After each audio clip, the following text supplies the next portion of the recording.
Em primeiro lugar, você falou uma coisa que me chamou a atenção. As pessoas, não todas, mas algumas, acreditam que de alguma forma eu mereci. E eu sempre faço questão de enfatizar que aquilo que mais me impressiona na minha história é que eu nunca mereci. E eu acredito que o que Deus fez por mim foi, na verdade, uma lição de misericórdia. Porque o amor de Deus, a maior expressão do amor de Deus, é de fato alcançar aqueles que não merecem. Por isso Deus é tão incrível, tão especial e tão maravilhoso, porque a misericórdia é colocar o coração na miséria do outro. Milagres acontecem todos os dias, mas muitas vezes as pessoas deixam eles passarem e não percebem que estão sendo alvo da misericórdia de Deus e podiam se tornar mais gratas a partir de então, se permitirem se transformar como pessoa, como eu me permiti. Mas eu queria que você desse uma reflexão para hoje em dia, porque eu acho que as pessoas utilizam muito erradamente, muito equivocadamente o tempo. E você passou meses lutando justamente para fazer uma conexão com o corpo. E hoje em dia, né, a sociedade está desconectada. Eu queria que você desse essa reflexão para a gente. Eu tive uma septicemia com falência múltipla de órgãos no 8º mês de gestação, por causa de uma ruptura no intestino. Meu intestino necrosou. E eu fui para a maternidade achando que estava em trabalho de parto, porque eu estava com muita dor abdominal. E chegando lá, os médicos disseram, você não tem dilatação, não tem... você não está com contrações, você está tendo alguma outra coisa. E imediatamente eu comecei a vomitar um líquido escuro com placas de sangue. E fiquei assustada, porque minha gestação foi perfeita. Mas eu não me lembrava que na noite anterior eu tinha escrito uma carta para Deus. E nessa carta eu chorei e falei assim no final da carta: o Senhor conhece o meu coração, então não olha para os meus fracassos, olhe para a minha intenção e faça o que for preciso. Mas me leva de volta para o centro da tua vontade. Eu dormi chorando e acordei passando mal. Quando eu cheguei na maternidade, que eu não estava em trabalho de parto, 4 dias de vômito, eles abriram meu abdômen, querendo tirar o bebê para tentar salvar o bebê, mas eu broncoaspirei aquele vômito que já era líquido fecal, contaminou os pulmões, eu não vi o bebê nascer. Por um milagre, ele nasceu perfeito. Eu entrei em coma com uma sepse, uma infecção generalizada, sou eu. Você ali? É. E... Vamos mostrar? Eu cheguei a 150 quilos de anasarca, um edema generalizado, com falência múltipla de órgãos. Nesse momento, a igreja que eu fazia parte começou um relógio de oração de 24 horas. Isso se espalhou pela internet e pessoas de diversas religiões se compadeceram de mim e começaram a se inscrever naquele relógio de oração. Pessoas que nunca me viram na vida, e aí isso me deu uma lição enorme de compaixão. Mas naquela época... uma pessoa com falência múltipla de órgãos dura 2 dias no máximo. Mas por causa daquela corrente de oração, algo sobrenatural começou a acontecer. E eu fiquei 4 meses e meio com falência cardiovascular, falência respiratória aguda, falência hepática aguda, anúria, ou seja, sem urinar, 0 de urina. O Conselho Mundial de Nefrologia diz que rins falidos há 2 meses nunca mais funcionam. Eu fiquei 4 meses e meio sem urinar, falência digestiva. E aí a bilirrubina me deixou com essa pele escura, amarelada. Por causa da desnutrição severa e por causa do coma com esse quadro de sepse, o paciente começa a encurtar as extremidades para tentar preservar o máximo de energia nos órgãos vitais. E por isso eu perdi movimento dos braços, das mãos e das pernas. Qual que era o seu único órgão vital? Porque acho que só o cérebro funcionando, porque os órgãos todos funcionavam pelas máquinas. Por aparelhos. E você lembra de alguma coisa ou não? Eu lembro de muita coisa. Jura? E as pessoas ficam impactadas porque o nível de medicamento que você dá para um paciente terminal é para exatamente ele não sofrer. Tudo que ele tá é muito evasivo. Eram dezenas de cirurgias, traqueostomia. Eu era uma cantora, perdi a minha voz, tive encurtamento de laringe, atrofia de prega vocal, fiquei completamente muda. E tiveram que abrir meu abdômen tantas vezes que não fechava mais. E durante o coma eu tinha sonhos consecutivos, muitos sonhos. E nesses sonhos eles interagiam o que o meu inconsciente estava absorvendo do que estava acontecendo ao meu redor com aquilo que eu acredito que estava acontecendo no mundo espiritual. Eu hoje acredito que existia uma guerra pela minha vida. Foi nesse momento que você acredita que você teve uma conversa com Deus? Eu acredito que nesse momento muitas pessoas estavam falando com Deus sobre mim. Por favor, deixa ela aqui, por favor, deixa ela aqui. Meus amigos dizem que eles insistiram tanto que Deus falou, não aguento mais vocês pedindo. Mas você achou que ia perder a voz, não ia cantar mais. Eu perdi a voz. Você perdeu. Eu fiquei 2 anos praticamente sem falar. Sem falar? Bianca, em algum momento você parou para pensar ou culpar ou questionar que Deus é esse? Por que é tão violento Nunca. comigo? Nunca. E se eu precisasse Nunca. passar, eu passava tudo de novo. Ô, Bianca, Todas as áreas da minha vida foram ajustadas por essa tragédia. É impressionante. Eu É acredito. claro que foi insuportável. Sim. Você depois acordar de um coma, inclusive completando o que a Tami falou. Eu tive 2 paradas cardiorrespiratórias de 18 minutos. E aí foi quando eu tive lesão cerebral. Então, o último órgão lesado foi o meu cérebro, e por isso a ciência hoje considera um caso que não tem explicação, e é o único caso na medicina no mundo. Não tem literatura médica, e os médicos não tinham como buscar estudos para me tratar, porque não tinha referência de alguém que não ia a óbito. Falia tudo e continuava, e abria pulmão, contraía KPC, que é uma superbactéria multiresistente. Abria abdômen, contraía bactéria hospitalar. Abria traqueia, contraía mais bactéria. E não ia a óbito, e ninguém entendia por quê. Então, E Deixa eu só- a posição dos médicos, assim, com a sua família nesse momento, porque chega um momento que acho que eles falam, vamos desligar os aparelhos, né? Com certeza. Em algum momento eles cogitaram isso com a Vários sua família? momentos. E quem que se E é falou, isso não, que eu eu- confio nesse Deus. A minha mãe falou, não desliga. Mas que mãe vai falar disso? Ah, Não, nenhuma. nunca. Bianca, é exatamente sobre esse tema que eu quero falar com você e eu vou pedir fogo pro diretor, porque é o seguinte, muito se fala, no Brasil não acontece, mas enfim, em vários países acontece. Eu quero saber o que você acha sobre a eutanásia, porque, como a Tami falou, de repente, poderiam pedir para desligar, enfim, e você tá aí, Eu sou viva! completamente contra. Então eu queria que você E o meu falasse sobre caso, isso. hoje, nos hospitais por onde eu passei, ele é mencionado, pelo que os médicos me dizem, semanalmente. Chegou um paciente gravíssimo, onde ninguém está acreditando que aquilo vai dar certo, as pessoas falam, lembra da Bianca? Virou uma referência. Eu virei uma referência, porque era uma paciente que não tinha, já tinha escrito no meu prontuário médico SPP, significa se parar, parou.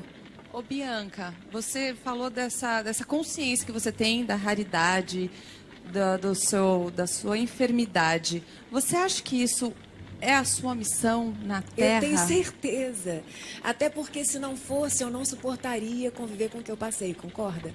Se eu não compreendesse que a mão de Deus, maravilhosa, que muitas vezes para nos corrigir precisa nos podar, mas com tanto amor, enxergando aquilo lá na frente que a gente ainda não vê, eu iria olhar para mim e pensar, meu Deus, que Deus é esse? Que fez Você, isso antes de comigo? entrar no hospital, você escreveu a carta. Escrevi. Nesse momento, quando você veio à consciência, você tinha algum pedido a ele? Tinha. Qual era o seu pedido? Quando eu abri os olhos, eu não sabia quem eu era, eu não sabia onde eu estava, eu só lembrava dos sonhos. Eram muitos sonhos e eram tão reais que quando eu abri os olhos eu não sabia mais o que era realidade e o que não era.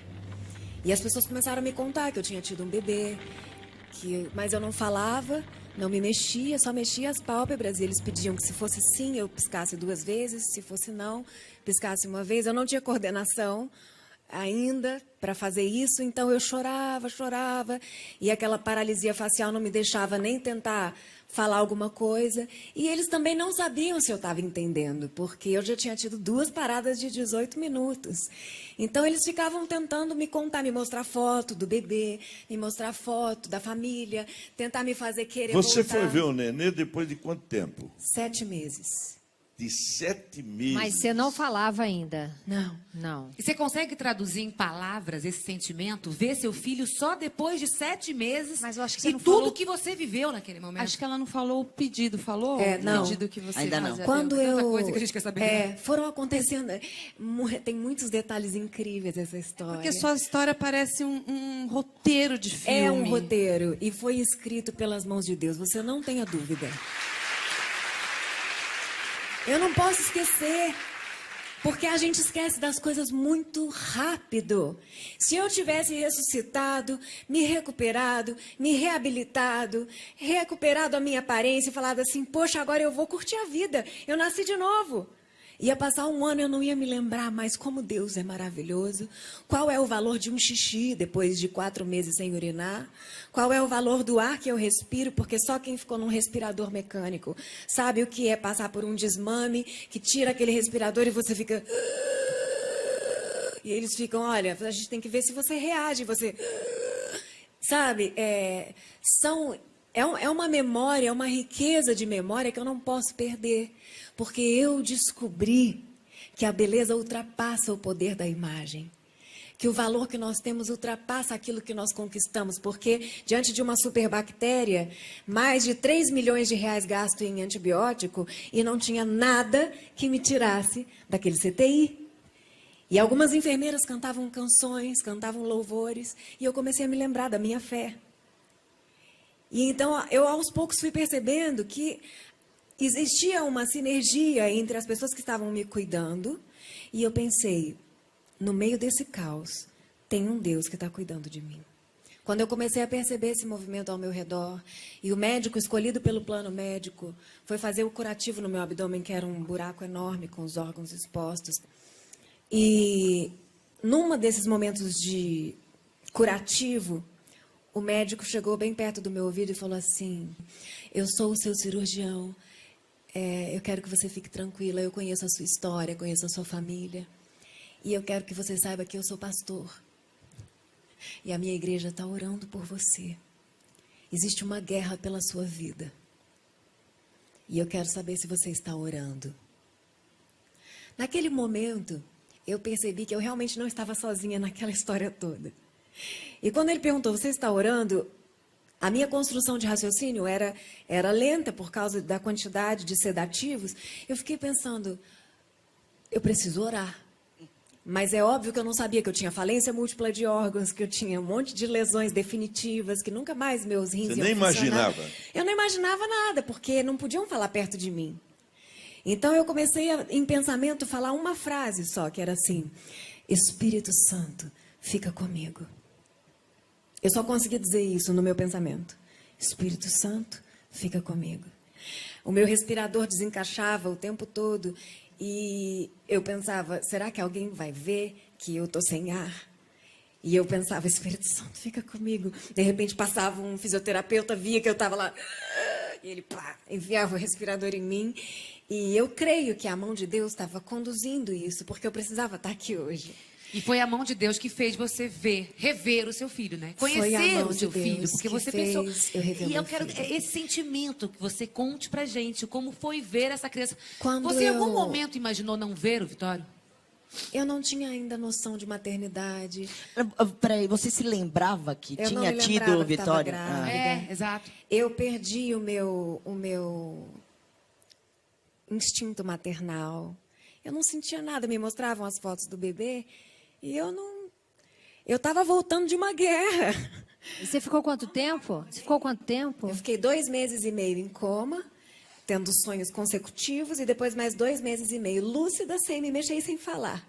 E aí, quando você retoma a consciência da sua maternidade, eu volto a repetir, desculpa, Bianca, te cortar. porque demorou É porque muito tem minha tanta coisa que a gente maternidade, quer saber de você, e por isso que a gente vai A minha cortando pra maternidade perguntar. demorou Quando você muito. viu ele? Você sabe quando a minha maternidade aconteceu?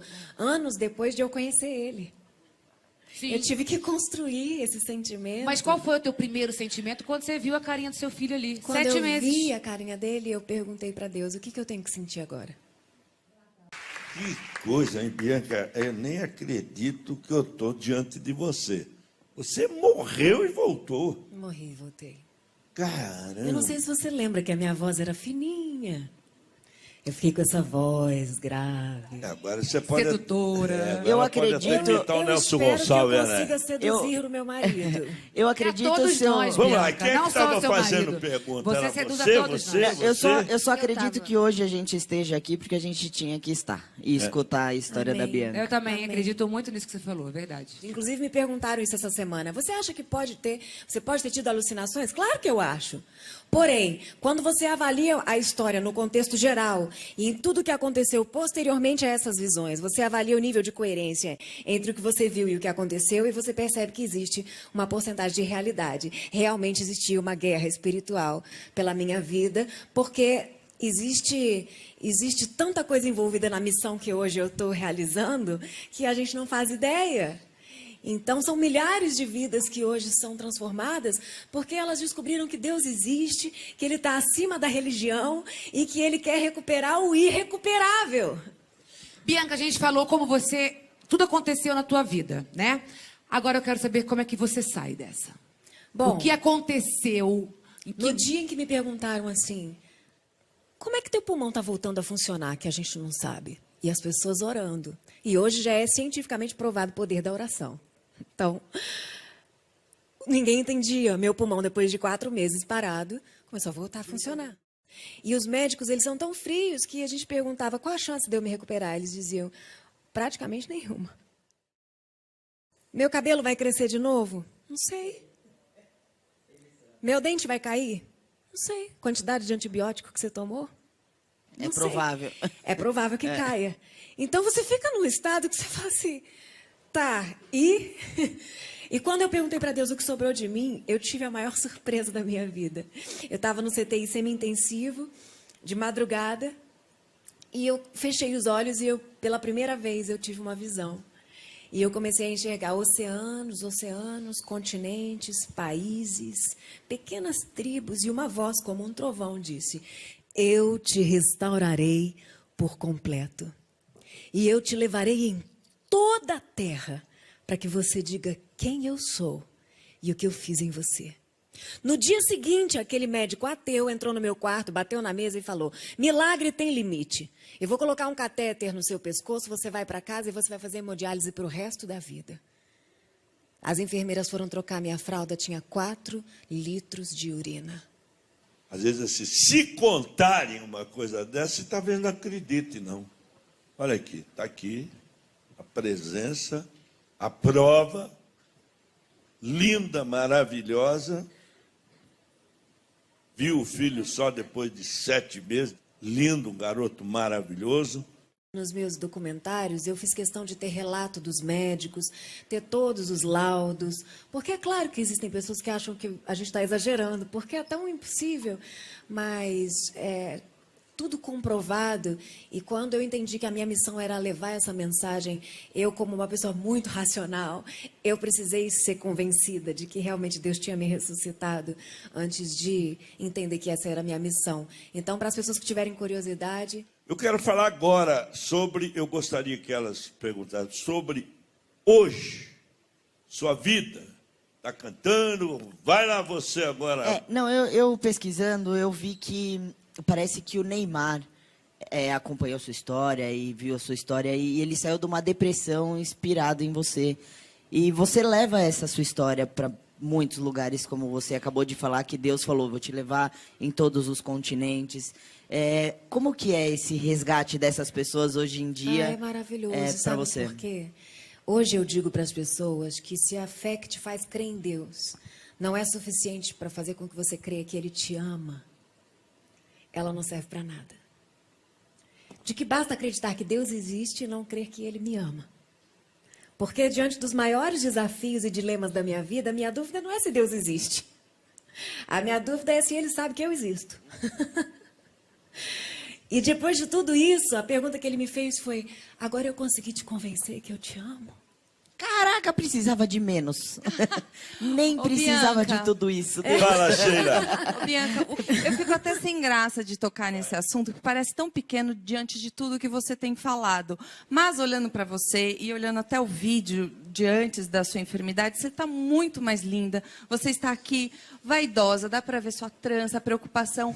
Eu queria saber aonde você equalizou essas coisas para achar as medidas, porque você está super bem arrumada, porque a gente tem alguns padres que fazem votos de pobreza e tem várias religiões, né, que abdicam da Eu vaidade. acredito no equilíbrio e defendo ele.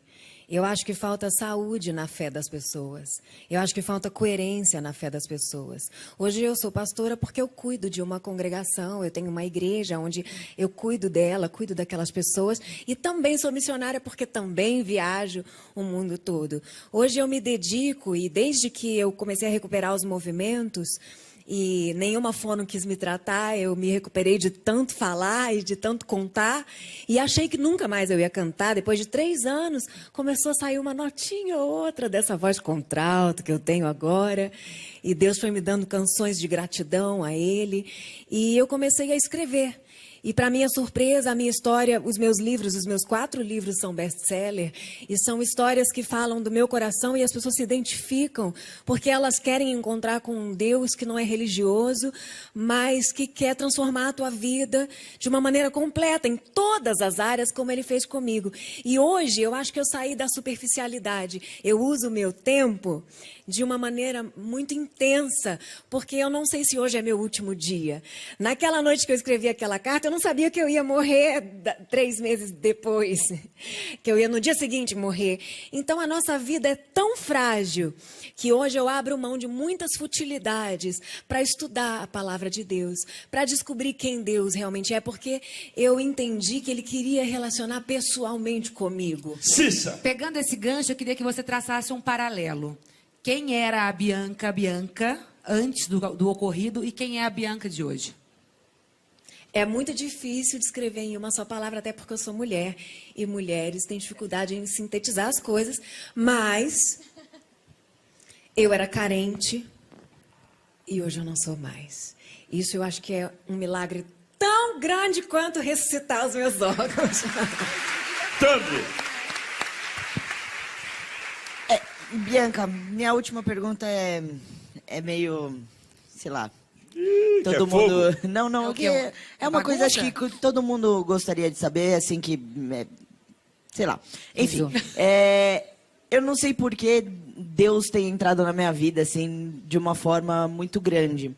Mas eu só peço a Deus que Ele me dê discernimento, assim como Ele deu a você, que você leva a palavra dEle, para que eu leve para o meu público também e para as pessoas que passam o que eu passo, ou o que eu já passei, ou que às vezes muito pior do que eu passei. Posso te falar uma coisa?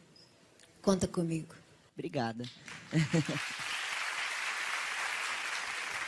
Bianca, eu tenho eu tenho um achismo, que eu acho que você tem propriedade para falar disso, muito mais que eu ou que muita gente que não passou pelo que você passou. Eu acredito que a gente tenha que fazer bom uso do livre-arbítrio, mas que a vida da gente não, de longe, não está no nosso controle. Faz sentido esse pensamento? Que uma energia, que seja Eu Deus, acredito que existe seja... um eu plano não sei qual o original nome, então. para cada um de nós. Mas que não está E eu no nosso acredito que controle. nada do que aconteceu com a gente ou que a gente tenha feito pode alterar esse plano original. Mas as circunstâncias tentam nos afastar da essência de Deus. E a gente vai perdendo a nossa identidade. E quando a gente decide acreditar que Ele existe e que Ele está disposto a aceitar a gente e relacionar com a gente do jeito que a gente está, a gente vai voltando para esse propósito original. E na medida em que você se aproxima dele, a tua satisfação de vida aumenta. Por isso hoje eu me sinto plena e eu me dedico à minha igreja, além da minha igreja local hoje, a minha igreja hoje é a internet. Eu cuido das pessoas ali do Facebook. Eu nunca tive engajamento financeiro. Eu comecei a postar os meus textos saindo do hospital. Hoje tem mais de 30 milhões de pessoas que acordam comigo ouvindo. Bom dia, vamos orar a palavra? E eu quero que essas pessoas tenham a alegria completa que hoje eu recebi, simplesmente por estar viva. Eu respiro e eu penso, uau, não tem nada no meu pescoço me forçando a respirar. Deus me deu o ar de volta. Então eu tenho que agradecer.